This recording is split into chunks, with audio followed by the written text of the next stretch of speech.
বিল্টু একটি ছোট্ট বাচ্চাকে কোলে নিয়ে বসে আছে, আর একটি বউ বিল্টুর মাথায় হাত বুলোচ্ছে।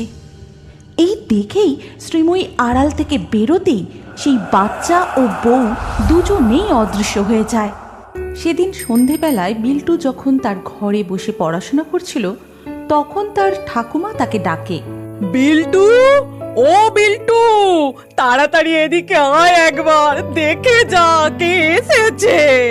বিল্টু এই ডাক ও কথা শুনে লাফিয়ে উঠে বলে, মা, মা ফিরে এসেছে।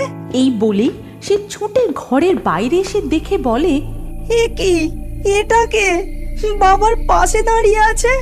এটা তোর নতুন মা। আজ থেকে তুই একেই মা বলে ডাকবি, বুঝলি?